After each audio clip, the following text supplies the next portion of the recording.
This work is about techniques against the tendency of students for verbosity in written English. The case study of students in the Department of English in the University of Oran II, Mohamed bin Ahmed. This work is presented by Dr. Arabi Boumeddan, University of Oran II, Mohamed bin Ahmed, Algeria. Introduction.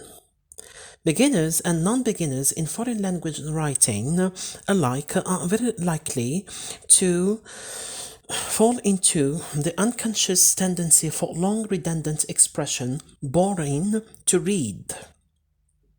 However, any academic writing has an intended audience, which the writer should always keep in his mind by considering and focusing on what it needs to know. Teachers of grammar or written expression in particular in the Department of English of the University of Oran II usually explain how to eliminate or reduce written verbosity. The objective of this research paper is to shed light on different techniques to be taught to avoid that flaw at the sentence level for more fluidity. Literature review. Former research on this subject reached theories evidencing that the problem of verbosity can be effectively solved through editing one's draft, whatever the discipline or language being dealt with is. The bibliographical documents are theoretical and practical as far as the English language is concerned, but with a certain gap that my paper will try to fill. The verbosity examples provided in evaluated books and articles seem to be readily and purposefully made by the authors of these documents, though still relevant. The present research paper bears a focus on personal experience in teaching English at university. My examples are relatively more empirical, as drawn from my erstwhile students' dissertations. Verbosity in writing. Being verbose is the use of more words than are necessary, which is also referred to as prolixity or wordiness. Language pedagogues may criticize verbosity as putting vagueness and confusion for beginning and non-beginning readers alike, while precision and brevity are the hallmarks of good style. For instance, the word although has its verbose form in the phrase in spite of the fact that. Pleonasm is the use of unnecessary words to emphasize on expressed ideas, making thus repetition. Pleonasm adds nothing to meaning, as in walking on foot and collaborating together. The idea of moving on foot and that of working together are already included in walking and collaborating, respectively. Methodology. Part 1.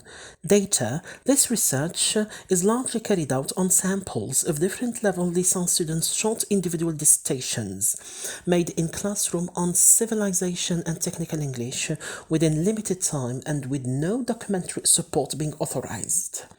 The use of rough paper was deliberately not mentioned. Part 2. Procedure. Teacher interference came first as a general definition of verbosity with common examples in front of his learners. The teacher spotted his students' wordy lines and asked them to try to make the necessary rectifications. They could correct a few mistakes by themselves. The teacher dealt with every verbosity case, suggested corrections, and formulated rules accordingly. Results and discussion. One may assume that it is normal and expectable that any language student first draft be wordy, particularly when he is pedantically emphatic. As verbosity seems to be unconsciously repeated, a key activity here is to become able to edit one's writing by leaving out unessential words or phrases in such a way as every mentioned word serves a purpose and contributes for its space. Students are asked to avoid empty abstract words and phrases having no substantial contribution and to keep a word only if it is necessary for the syntax of the sentence. In line with this, they may omit useless complements and modifiers such as in kind, really, truly, basically, definitely, generally, and personally. One-word element will sound clearer than phrases standing either as prepositions, verbs, adverbs, or conjunctions. Any expression with about, does, now, if, or soon will be clearer than with reference with, has the effect of, at this moment of time, in the event that, or in the near future. Another verbose sentence produced by a student is: the British monarch has definitely the prerogative to dismiss Parliament if the latter is incompetent and cannot work efficiently. A concise reformulation of this sentence may be: the British monarch has the prerogative to dismiss Parliament for incompetence. If the British monarch is said to have such or such constitutional power, there is to be no doubt or extent of trueness about this fact. This certainty is already implicit in the British monarch has the prerogative to dismiss Parliament, so the syntagm definitely plays nothing there except emphatic repetition. Completive and cleft sentences can be replaced by shorter, clearer sentences. The patterns there plus be and it plus be plus relative pronoun are not always needed. For instance, it is clearer to write a gentleman is waiting for you outside the building than there is a gentleman outside the building who is waiting for you. It is also less verbose to say the Puritans revolutionized the British monarchy than it is the Puritans who revolutionized the British monarchy. Students may use one-word verbs rather than using compound verbs or long predicates. For instance, the sentence Queen Elizabeth I needed a lot of money to defend her kingdom is clearer than Queen Elizabeth I found herself in need of a lot of money to assure the defense of her kingdom. It is also more suitable to use verb style than noun style. For example, King Charles I subverted the state, killed hundreds of his subjects, and imprisoned hundreds others is less worthy than King Charles I was responsible for state subversion, the killing of hundreds of his subjects, and the imprisonment of hundreds others. Students are also recommended to use noun compounds instead of longer noun phrases containing articles, pronouns, verbs, or prepositions. Here are some examples. It is clearer and more concise to say scene generation process than process in which scene is generated.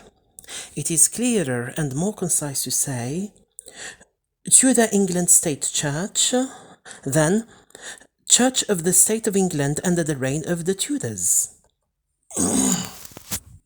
Implications: students may have to become more curious and attentive vis-à-vis the meaning of every word, and that of words being combined, caring as such about the avoidance of overstatement caused by semantically related syntagms occurring in one sentence.